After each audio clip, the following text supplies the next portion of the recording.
working on causes of the Civil War, right? So here are 2 targets.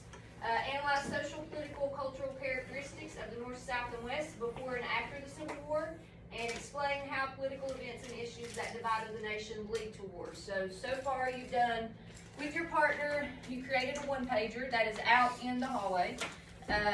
Each of you should have individually did your gallery walk, right? You went out and answered all of your questions.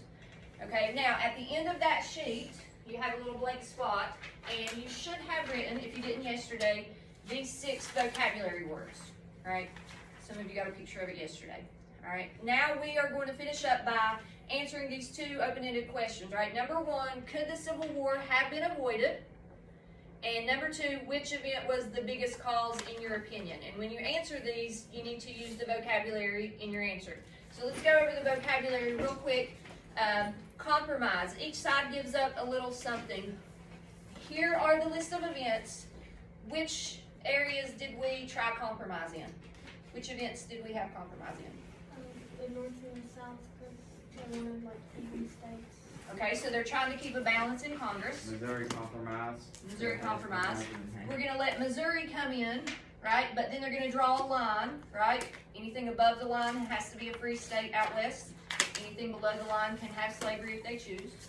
What about Compromise of 1850? Which state was coming in?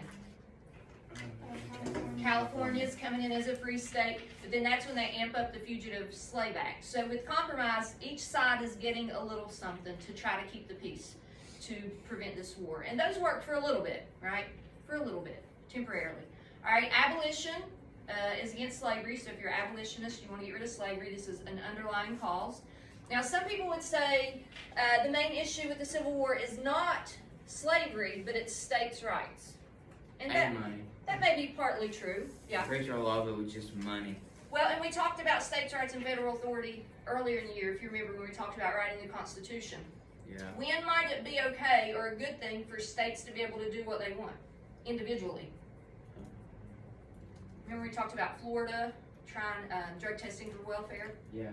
And that didn't work for them, so now we already know. We let them try it out. And the minimum wages of Minimum wages, each state. And then recently with abortion, right, that was a federal authority after Roe v. Wade, right? Which means what? Every state had to do the same thing, right? Every state had to allow women to get an abortion until the recent Supreme Court case. And then they changed it to which one of those vocabulary words? Popular sovereignty. Well, each state gets their rights, so states' rights. Yeah, so states' rights, they get to choose whether they want to have abortion or not. So this was the issue with slavery. Should it be the states get to decide, or should the federal government tell people what they want to do? So they tried popular sovereignty, right? Which event did they try popular sovereignty with? Kansas-Nebraska Act, right? Which sounds good. Let's let each state decide. So what happened after that? Did popular sovereignty work? I don't believe so, No, because what was the next event? Bleeding Kansas, right? So it sounded good in theory, didn't really work. And then sectionalism, like they were saying, North and South, they're just different, right? North has industries, factories, South is dependent upon agriculture. So in your opinion, could the Civil War have been avoided, yes or no? And which vocabulary could you use to answer that?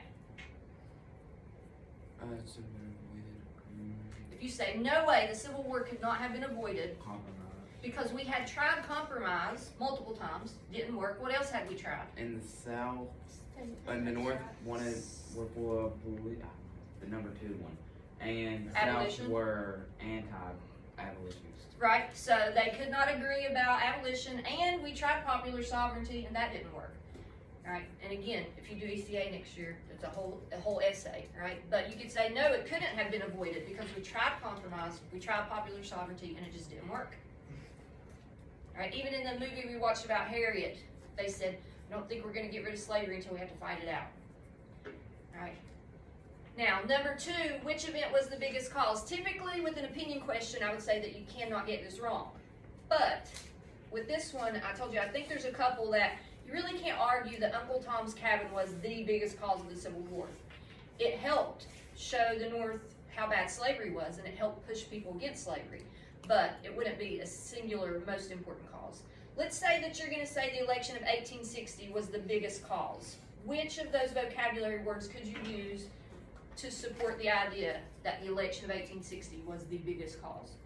Once Lincoln was elected, what were they afraid of? Fine. Federal authority. Yeah, they were afraid of federal